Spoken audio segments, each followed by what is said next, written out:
Un café ou un code, le podcast des étudiants de droit de Poitiers.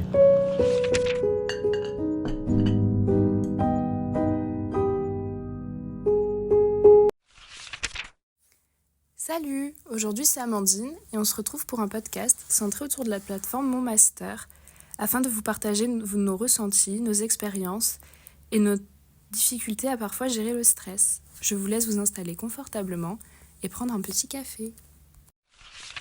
Pour commencer, qu'est-ce que Mon Master ? Alors mon master, on peut un peu le définir comme, on peut un peu le comparer à Parcoursup, qu'on a tous vécu il y a 4 ans, 3 ans, enfin à la fin du lycée.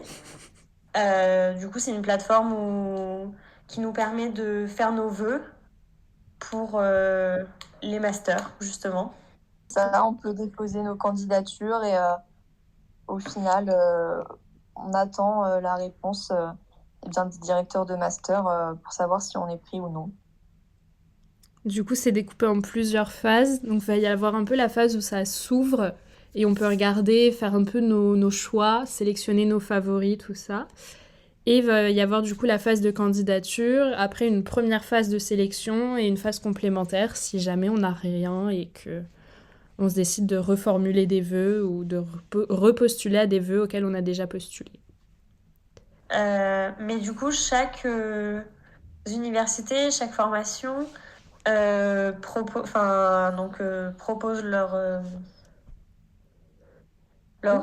master qui ont il y a différentes mentions et différents parcours dans une même mention d'ailleurs. Et sur la plateforme, ils demandent certains documents qu'on doit leur fournir pour notre candidature. Oui, parce qu'en fait, il faut déjà compléter son dossier candidat en amont, donc en mettant les notes de bac. Il y avait quoi d'autre le CV, les notes de la fac. Les expériences professionnelles et en stage, il me semble. Savoir si vous êtes sportif et musicien, je crois qu'il y avait. Ouais. Il y avait aussi les notes du bac à mettre. Ça, c'est hyper important parce que si on les a pas, il faut les redemander. Alors, soit demander au rectorat d'où on était quand on était au lycée et soit demander à la fac, au lycée où on était avant. Et ça peut prendre du temps. Donc, vaut mieux préparer tous les documents nécessaires avant. Effectivement, le mieux, c'est de les préparer. Je crois que c'est comme ça que tu avais fait toi, Orlan. Les préparer pendant la phase où on a accès aux formations sans pouvoir s'y inscrire. Je crois que tu l'avais fait à ce moment-là, il me semble, tu m'en avais parlé. Ou c'est pas toi? Oui, moi j'avais fait ça puisque j'avais besoin de mes relevés de notes post-bac. De lycée. Et au final, le rectorat il m'avait répondu assez rapidement. Mais je sais que ça peut prendre plus de temps selon l'académie, etc. Alors, faut vraiment mieux s'y prendre à l'avance. Et en parlant de relevés de notes aussi, pour les relevés de notes de licence, il ne faut pas prendre les relevés de notes qui nous ont été envoyés en fait à chaque fin de semestre pour qu'on connaisse si on a notre semestre ou pas. Il faut demander les relevés de notes signés à la scolarité parce qu'ils prennent en compte que les relevés de notes signés, donc les officiels. Et si vous faites une double licence, parce que moi je sais que ça a été le cas, faut s'adresser auprès de chaque fac, ce qui peut être très problématique si vous oubliez une des deux facs. Donc faut s'adresser auprès de chaque unité, de chaque pôle d'enseignement de l'université. Donc ça fait double dossier à compléter. Ouais. Qu'est-ce que vous avez regardé, vous, en priorité pour sélectionner vos masters ? Moi, personnellement, j'ai surtout regardé la mention et le parcours qu'ils proposaient. Ouais. Après, la ville, c'était pas vraiment un critère puisque forcément, il y a des fois, il y a des parcours qu'on veut et qui sont pas dans certaines villes. Donc, j'ai vraiment regardé ce que les masters proposaient. Et au final, le critère de la ville, c'était un peu secondaire pour moi, même si je sais que pour certains, c'est vachement important. Pour moi, ça ne l'était pas, donc c'était assez facile. Après, pour les candidatures, j'ai pas forcément prêté attention à ce qu'ils demandaient forcément. J'ai candidaté là où ça me plaisait personnellement. Et toi, Léa? Alors moi, j'ai un peu regardé la ville, c'est vrai. Par exemple, j'ai mis un point d'honneur par exemple, au master qui était plus proche enfin, dans les universités qui étaient plus proches de chez mes parents ou de là où je suis ou de Poitiers, là où on est actuellement.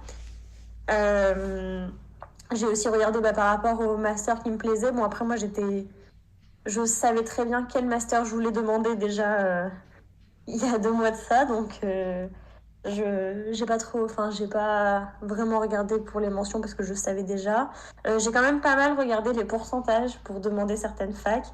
On a les pourcentages de taux d'accès qui sont faussés parce que, comme sur Parcoursup, en fait, quand ils mettent le nombre de candidats qui ont candidaté et le nombre de candidats reçus, il faut savoir que dans le nombre de candidats qui ont candidaté, il y a un pourcentage où c'était genre leur 15e vœu et qu'ils l'ont enlevé dès qu'ils ont été acceptés ailleurs, mais ils font quand même partie de ce pourcentage-là, mais ils donnent quand même une idée. Donc j'ai pas mal regardé ça parce que quand on voit certains masters où il n'y a que 4% d'acceptation, ça fait un peu peur. C'est vrai que moi, j'ai évité de mettre des masters trop sélectifs parce que c'était pas forcément ce qui me plaisait le plus déjà. Et parce que c'est vrai que ça fait quand même un peu peur de se dire que on risque de pas être pris. Donc je pense que c'est un critère aussi qui est forcément regardé par les étudiants. Et pour toi, Amandine, qu'est-ce que tu as regardé ? Moi, j'ai essentiellement regardé justement le taux d'acceptation. Je sais que j'ai rien mis en dessous de 12%. Genre, c'est vraiment le minimum. Après, j'ai regardé un peu, pas pour rire, mais pour me vendre du rêve, un peu des masters dans des endroits un peu exotiques. J'en avais vu un Tahiti. Bon, je l'ai pas demandé parce que pour le coup, ça fait un petit peu loin. Et le parcours me plaisait pas. Mais non, j'ai essentiellement regardé pour ceux qui m'intéressaient vraiment la mention, le parcours et le taux d'accès parce que avec mes notes, je suis consciente que des masters à 5%, c'était pas la peine. C'était vraiment perdre un vœu pour rien. Ouais, je me suis dit un peu la même chose. Pas mettre des choses où vraiment le taux d'acceptation il est vraiment bas. Et au final, je savais très particulièrement que j'allais pas avoir le vœu, enfin que j'allais pas être acceptée. Et qu'au final, sur tous les vœux qu'on peut demander, j'en perdais un aussi bêtement. C'était un peu une stratégie, je pense, que certains ont adopté ou que d'autres n'ont pas adopté. Que je pense qu'il y avait aussi toujours ce petit espoir de se dire « on sait jamais », mais moi, j'ai préféré jouer la sécurité, personnellement. Personnellement, c'est ce que j'ai fait, du coup. Moi, j'ai tenté quand même. D'abord, ce que j'ai fait les masters qui me plaisaient le plus, parce qu'en gros, pour vous dire un peu, moi, j'ai demandé pas mal de masters droit civil, droit privé, approfondi ou basé sur droit des contrats, droit des obligations, droit de la famille. Et quand j'avais fait le tour de tous ces masters-là, qui étaient à une vingtaine entre 20% et 50%, il me restait 3-4 vœux, 5 peut-être, je sais plus, il me restait 4-5 vœux, où je me suis dit, bon allez, qui ne tente rien n'a rien. Donc j'ai postulé dans des masters droit notariat, où les pourcentages allaient de 4 à 6, donc autant dire très bas. Mais il me restait ces 5 vœux, je savais pas quoi mettre d'autre. J'avais fait un peu tout le tour de ce que je voulais, donc je me suis dit, au pire, qui tente rien n'a rien, hein, vraiment. Et je les ai tentés, quoi. On verra bien, je serai sûrement pas acceptée, mais bon. Après, je pense que tu as eu raison parce que souvent dans les vœux que tu as mis, il y avait parfois plusieurs parcours et au final, tu postulais en soi pour plusieurs masters, sauf que ça te comptait comme un seul vœu. Donc, oui, c'est pas tant perdu. Alors que moi, j'ai vraiment postulé dans des masters et dans un parcours en particulier. Donc, au final, j'avais vraiment un vœu de comptabiliser et pas plein de parcours en dessous. Oui, parce qu'en tout, moi, pour vous dire, j'ai mis 25 vœux. Parce que, donc, en tout, ce qui était donc hors alternance, j'en avais 24 parce que il y avait beaucoup de sous-parcours. Par exemple, je sais qu'à Toulouse, dans la mention droit privé, j'ai demandé tous les parcours. Il y en avait 4 ou 5, je les ai tous demandés.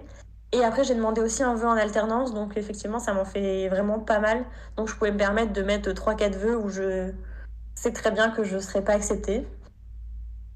Et je sais pas, toi, comment t'as fonctionné, Amandine? Moi, j'ai mis des vœux qui me plaisaient le plus. Et pour la carte de la sécurité, j'en ai mis un en alternance, parce que je sais qu'ils sont un peu moins demandés. Et j'ai mis aussi des écoles privées, parce que c'est horrible ce que je vais dire, mais je sais que tout le monde ne peut pas la payer. Et que du coup, les taux d'accès sont plus hauts. Oui, c'est vrai. Oui, c'est vrai. Et est-ce que tu as mis des vœux où tu pouvais donc avoir la mention du master qui était proposé et en dessous plusieurs parcours aussi. Donc au final, au lieu d'avoir vraiment 15 vœux, tu en avais un petit peu plus comme Léa. Bah déjà, je sais que j'ai pas rempli les 15 vœux. Je crois que j'en avais 12 en initiale et un en alternance. Mais je sais que par exemple pour Toulouse, j'avais 2 sous-vœux et Paris, j'en avais 3 et Bordeaux, j'en avais 2. Ah, Donc c'est vrai? en tout, ça m'en fait beaucoup plus. Je sais pas combien, mais Ouais. beaucoup plus. Parce que moi, je sais qu'en termes de vœux, j'ai vraiment 15 sur 15. Et je sais que au début, je voulais en mettre un peu moins, mais au final, je pense qu'il faut bien aussi rechercher tout ce qu'ils proposent, puisque vaut mieux en mettre le plus qu'on peut que le moins possible, puisque on ne sait jamais si on va être pris ou pas, en fait. Mm. Ouais, c'est un peu ça. Mais du coup, Amandine, t'as pas mis les 15 vœux possibles Non, par choix ou parce que tu trouvais rien ou enfin, parce que je suis très têtue et que enfin vraiment quand j'ai décidé que je voulais quelque chose, ce sera ça et pas autre chose. Et vraiment, j'ai trouvé un master qui vraiment il coche toutes les cases vraiment que je veux. Enfin, je saurais pas vous expliquer, Ouais. mais c'est exactement inconsciemment le master que je voulais sans savoir que c'était ça. Je saurais pas vous expliquer. Enfin, je sais pas si vous voyez ce que je veux dire.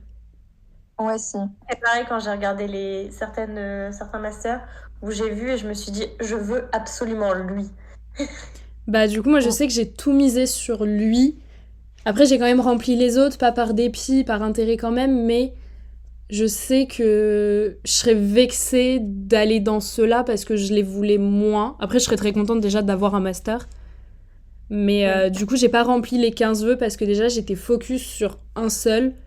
Et les autres, je les ai remplis parce qu'ils m'intéressaient, mais toujours moins que l'autre. Ok. Après, c'est vrai que c'est un véritable coup de cœur. Si on est pris dans un autre master et qu'après on n'a pas au final ce qu'on voulait, on peut même pas saisir le rectorat puisqu'on aura été accepté dans un vœu. Donc c'est vrai qu'au final, ça peut être aussi un risque. Mais Après, je pense qu'on peut aussi avoir des surprises parce que justement, j'en parlais avec d'autres personnes en TD ou quoi et qui me disaient que en fait, bon, bah, il y avait des vœux qu'ils voulaient, il y avait des vœux qu'ils n'avaient pas mis parce qu'ils s'étaient dit, ouais, mais si je me retrouve là-bas. Mais je pense qu'en fait, même si on regarde les matières avant de postuler et avant d'y aller, on sait jamais vraiment à quoi s'attendre. Comme quand en fait on est arrivé en droit, je pense que, enfin, pour plein de personnes, et moi la première, je pense que je m'attendais pas à ça du tout, le droit. Et en fait, on peut soit avoir des très bonnes surprises, par exemple un master où on s'aurait dit, bon, par exemple droit patrimoine, le truc de l'immobilier, je l'ai mis, mais franchement, je suis pas sûre que ça va vraiment m'emballer. Ça se trouve, je peux avoir des grosses surprises et ça peut me plaire énormément. Et le droit de la famille, où j'ai vraiment, vraiment envie d'y aller, finalement, bah, je peux être grave déçue. En fait, c'est un peu, on sait pas trop dans quoi on s'embarque, quoi.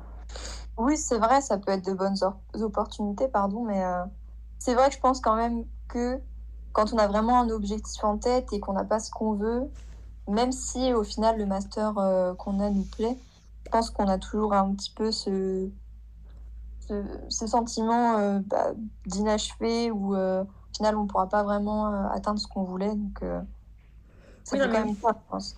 Après, tu vois, c'est ce que moi m'avait dit Madame Boucard à la journée des masters. Elle m'a dit, de toute façon, l'important, c'est pas d'avoir un master, c'est ce que t'en fais. Et je pense qu'elle a totalement raison parce que tu peux avoir un master qui ne te plaît pas forcément et mieux t'en sortir que des gens qui ont fait un master qui leur plaisait vraiment et qui n'en ont rien fait derrière ou des choses qui ne sont pas cohérentes. Et puis c'est surtout que, alors je sais pas vous, mais moi j'ai déjà pas mal regardé sur qu'est-ce que je vais faire après le master. Et par exemple, les deux voies où j'hésite pour m'orienter, donc soit le notariat, soit le concours d'avocat. En fait, dans les deux voies, peu importe ton master, comme c'est un concours d'entrée, en fait, il faut juste que tu aies le niveau master, enfin, c'est niveau M1, je crois, pour avocat et notariat, je crois que il faut le niveau M2. En fait, il faut juste un niveau master, donc en fait, peu importe ton master, euh, tu peux faire des concours, tu peux faire n'importe quel concours, tu peux faire n'importe quel truc. En fait, le master, c'est un peu, Oui, mais, enfin, c'est un niveau qu'il faut atteindre, quoi, pour faire autre chose après. mais comme t'en as qui passent le CRFPA dans une branche qui va être plus simple, enfin qui va être réputée plus simple, et qui n'a rien à voir avec ce qu'ils veulent faire pour au final en fait juste dire qu'ils ont le CRFPA, rentrer à l'école d'avocat et derrière faire ce qu'ils veulent vraiment faire. Ça c'est tout à Oui. fait possible aussi. Oui, c'est ça. Du coup, en fait, c'est pour ça que la phrase de la professeure qui t'a dit cette phrase-là, j'ai déjà oublié, mais j'ai retenu l'essentiel, est vrai, quoi. Ah bah oui, elle a totalement raison. Bah du coup, comment vous avez-vous géré cette période enfin, est-ce que vous avez été stressé? Si oui, comment vous avez géré le lien avec les lettres de motivation tout en continuant le parcours à la fac, rendre les TD, tout ça? Alors, moi, je sais que je l'ai mal géré parce que déjà, ça me stressait énormément, puisque, outre le fait de demander un master, il y a aussi le fait de se dire est-ce que je vais avoir mon année ou pas.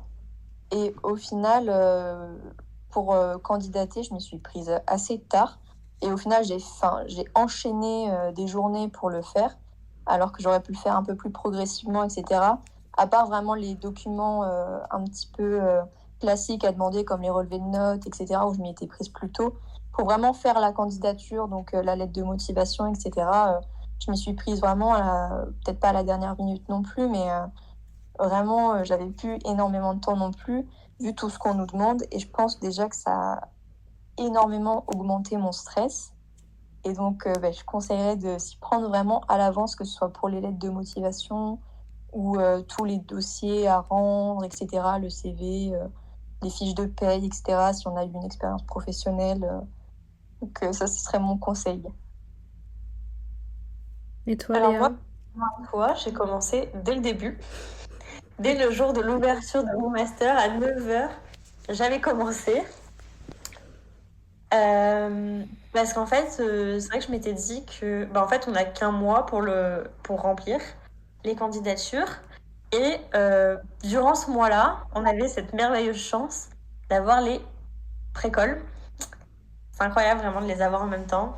Mais du coup, ouais, j'avais commencé en avance. Après, comme j'avais pas mal de masters qui se ressemblaient, j'avoue que j'ai fait la technique de je fais un type de lettre et je la change par rapport aux matières les plus importantes dans chaque master, mais je gardais le même format de lettre. Mais j'ai quand même fini le jour même parce que j'ai eu la merveilleuse surprise de voir qu'il me fallait une lettre manuscrite à 3h de la fin. C'est génial. Mais c'est vrai que ça aussi, il fallait faire très attention parce que j'ai failli aussi tomber dans le panneau où en fait j'avais un master, j'avais rédigé toute ma lettre et là je vois qu'il faut la rédiger de façon manuscrite.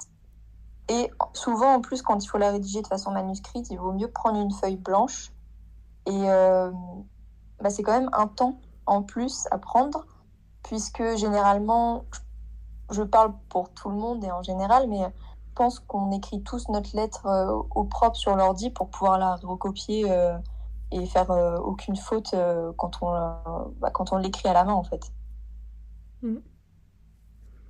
Ouais, surtout que du coup, moi, je l'ai vu très tard. Enfin, je l'ai vu 3-4 heures avant. Du coup, j'ai dû toute la refaire. Sachant que pour moi, j'avais déjà fini. Enfin, mon master était clôturé depuis déjà 3 jours. J'avais déjà bien tout vérifié. Apparemment pas bien, vu que j'avais pas vu ça, mais voilà. Et pour toi, Amandine, du coup? Moi, je sais que vu qu'on avait les précoles et la semaine de révision puis les précoles, je n'ai absolument pas touché à mon master pendant les précoles. J'ai juste fait le dossier candidat et ça m'a pris vraiment une après-midi, même pas. Mais sinon, j'ai touché à rien. J'ai même pas regardé, pas sélectionné. J'y ai pas du tout touché. J'ai pas. Enfin, j'avais fait mes favoris à l'avance, donc avant que ça ouvre. Mais quand ça a ouvert, j'ai pas du tout touché à la plateforme.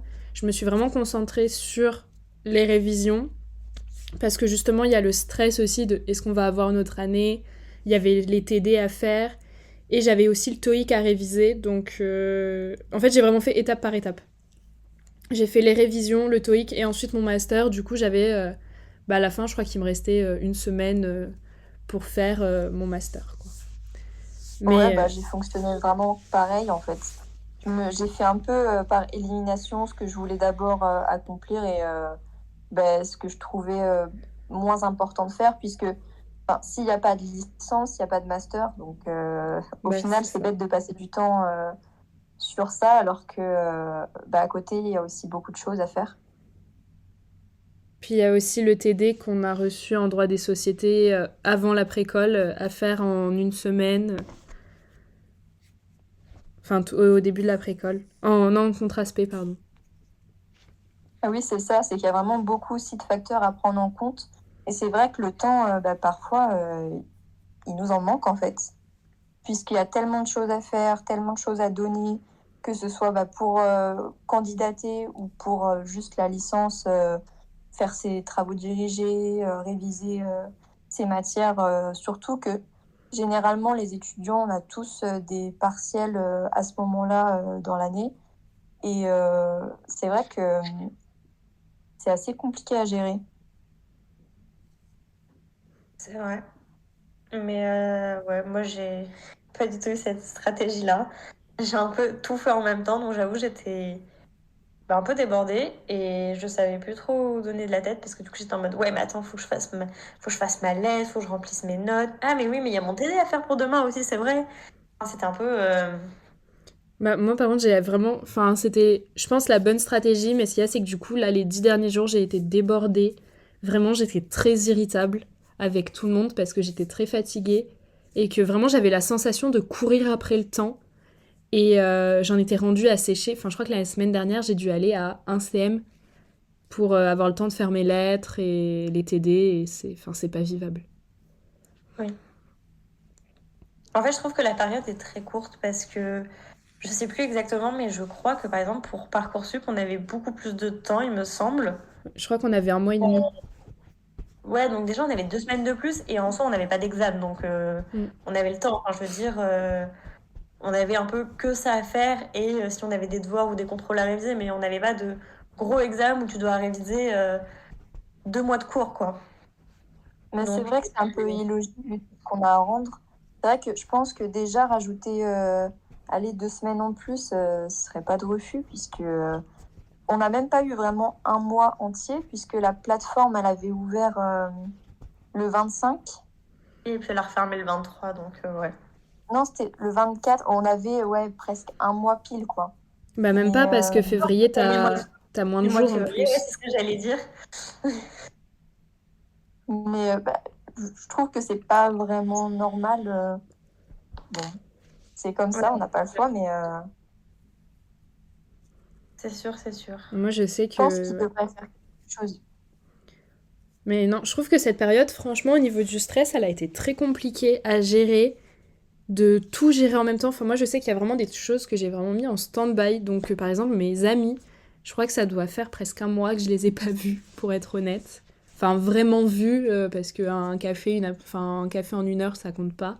Mais vraiment vu mes amis, je pense que ça doit faire 1 mois que je les ai pas vus. Avec toute la période qui vient de se passer, c'est un enfer.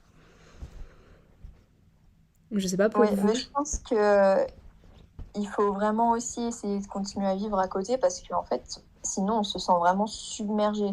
Et j'ai un peu ressenti pareil que toi, Amandine, et honnêtement, c'est difficile à vivre, hein. Donc, c'est vrai qu'il y a des personnes qui conseillent aussi de s'y prendre carrément une année avant, ou pendant les vacances, les grosses vacances qu'on a. Et c'est vrai que je me dis que ça aurait pas été de refus que je prenne un petit temps pour déjà commencer à réfléchir, puisqu'aussi il y a des masters qui demandent des projets.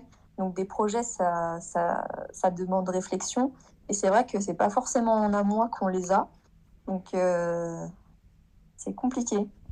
C'est vrai qu'on me l'avait conseillé parce que du coup, mes copines qui étaient en L3 l'année dernière pendant qu'on refaisait notre L2 m'avaient dit vas-y, vraiment prends-toi-y en avance et tout parce que franchement, j'ai passé tout mon dernier week-end à faire que ça tout le week-end et tout. Et j'étais en mode non, mais t'inquiète, je vais gérer. Et je pense que j'aurais peut-être dû l'écouter et commencer au fur et à mesure, sachant que je savais déjà vers quel type de master je me dirigeais. J'aurais pu déjà commencer à préparer mes lettres, etc. Chose que j'ai pas faite et que c'est le conseil en fait qu'on pourrait donner pour les prochains L3 de commencer leurs lettres les vacances avant quand ils ont un peu de temps. Moi, je sais que par exemple, tout ce qui est projet de recherche, quand je voyais ça, je me disais que souvent, en fait, c'était des masters qui étaient tournés pour faire une thèse derrière, souvent. Même s'ils le disaient pas dans les grosses lignes, souvent c'est ça. Et moi, ça m'intéressait pas. Du coup, dès que je voyais projet de recherche obligatoire, je le mettais pas. Parce que ça m'intéressait pas et j'ai pas envie de faire une thèse encore, je sais pas combien de temps derrière. C'était pas obligatoire, je crois, les projets de recherche, ils étaient conseillés, enfin, ils étaient demandés si on avait, mais ils étaient pas obligatoires. Bah, dans certains masters, il l'était. Et je sais que si des fois, il demandait, par exemple, il y en a un à Angers, en droit privé, il demandait une note de synthèse sur un sujet Ah oui. super précis. Ah oui, moi à Bordeaux, j'ai dû faire mon avis sur une réforme du droit de la famille et une synthèse analytique d'un document qui fait 20 pages. Donc autant dire Ouais, que j'ai dû la faire aussi. C'était j'ai super long.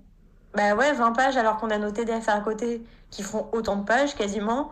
Euh, c'était pas ouf. Ouais. Moi, la note de synthèse, je m'étais dit, je le ferai si j'ai le temps. Et en fait, j'avais pas le temps, du coup, j'ai pas demandé le master. La lettre était prête, tout était prêt, mais pas le temps de faire la note. Mm. Ah si, je me suis retrouvée à faire mon CV en anglais lundi matin. Voilà. Parce que j'avais un master qui demandait le CV en anglais. Ah, c'est cool ça. Bonheur. Mais il y a une chose aussi que je trouve pas logique, c'est que souvent on vous demande dans les candidatures de remettre vos notes, alors qu'au final on vous demande de mettre vos relevés, de mettre un relevé même certifié, et puis à chaque fois on vous redemande toutes vos notes. C'est assez pénible ça au final aussi. Ça nous fait Oui, perdre c'est énormément de très temps. Tu c'est disais très quoi, Léa? On redondant. t'a pas entendu? J'ai dit que c'était très redondant par rapport à ce que disait Orlan. Ah oui. Le fait de remettre les notes. Mm. Oui, ça c'était long. Moi, j'en ai un qui me redemandait tout mon cursus scolaire depuis Ouais, j'en la ai eu un fac. aussi qui était pareil. Et puis c'est vrai que quand justement on en a parlé, il y a des masters aussi qui demandaient des synthèses, ou même j'en ai eu un qui nous demandait de parler d'une réforme en droit de la famille. Alors en soi, c'était pas si dérangeant à faire, parce que c'était quand même intéressant, mais c'est vrai que ça prend du temps et qu'on n'a pas forcément le temps. Donc c'est pas vraiment adapté aux périodes qu'on a en licence, quoi. Surtout qu'aussi, j'avais un master qui m'a demandé de rédiger des clauses, différents types de clauses. Sauf qu'en fait, c'est des clauses qu'on. Alors, il y en a certaines qu'on a étudiées vite fait, on a dit, bon, ben ça existe, mais on s'est pas arrêté là-dessus, on sait pas comment le rédiger. On en a fait une en TD, mais on n'a jamais on n'a jamais eu de correction, donc on savait pas si c'était bien ou pas ce qu'on avait fait. Donc, c'était un peu galère d'écrire des clauses alors que en fait, on savait pas faire et que si on va en droit notariat, par exemple, c'est pour apprendre à faire ces clauses, justement. Mm. Donc, j'ai trouvé ça un peu bizarre aussi. Oui, c'est vrai qu'il y a des masters parfois aussi qui demandaient des choses qu'on ne fait pas forcément tous en licence.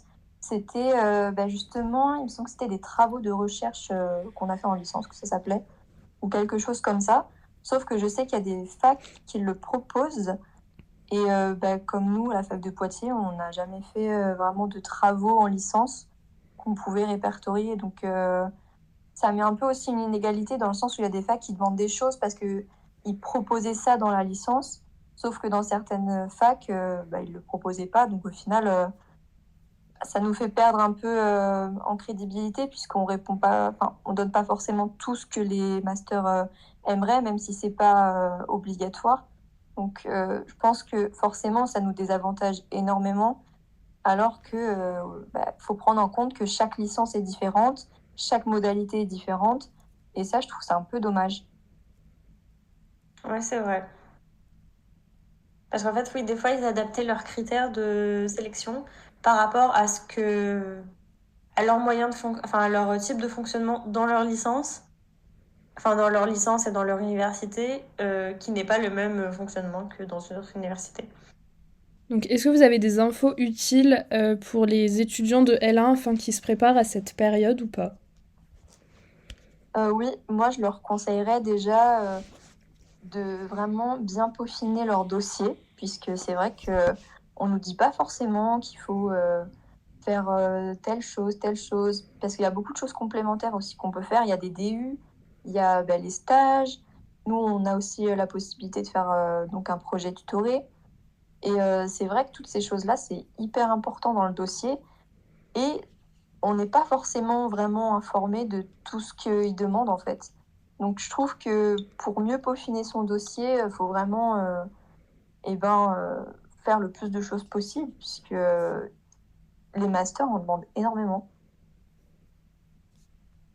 Oui, et puis ils mettent énormément aussi en avant tout ce qui va être expérience, engagement, par exemple. Je sais que moi, plusieurs fois, il m'a été demandé dans des masters si j'avais travaillé à côté de mes études ou pendant les vacances. Il m'a été demandé si je m'étais engagée dans des associations ou autres. Et du coup, ça, c'est un truc qu'ils mettent énormément en avant, alors que quand on est en L1, L2, en général, on a juste envie de se concentrer sur nos études pour en fait avoir les meilleures notes possibles. Et on pense pas forcément à s'engager à côté, à faire autre chose à côté, qui en fait nous permettrait de valoriser aussi notre dossier.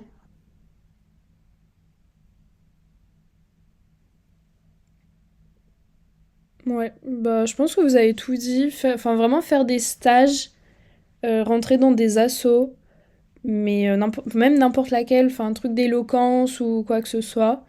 Je pense que ça peut être très intéressant afin de vraiment bien se préparer en amont. Oui, et je pense aussi que les stages, faut pas forcément attendre la L3, pardon, puisque elle est vraiment complète en termes de révision, en termes de travail personnel. Et au final, je pense que j'aurais pu plus me trouver le temps aussi en L1, sachant que je savais que j'allais poursuivre le droit.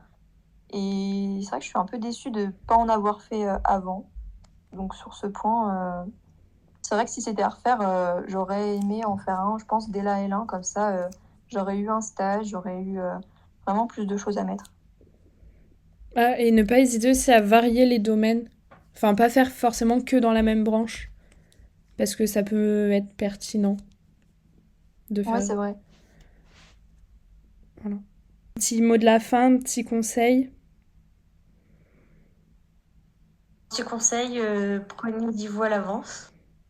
Ouais, Déjà. c'est vrai que tout le monde nous le dit et qu'on le fait pas forcément, mais quand on le vit, on regrette, honnêtement.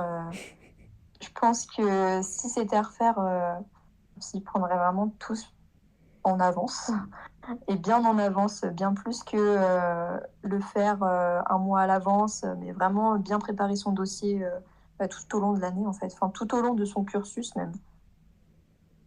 Ouais. Moi, je dirais, soyez réfléchis dans les choix, parce qu'il y a des masters de petites villes qui vont proposer des masters tout aussi bons que des masters de grosses villes et réputées. Et ne pas trop stresser parce qu'on survit quand même à cette période. Tout se passe bien.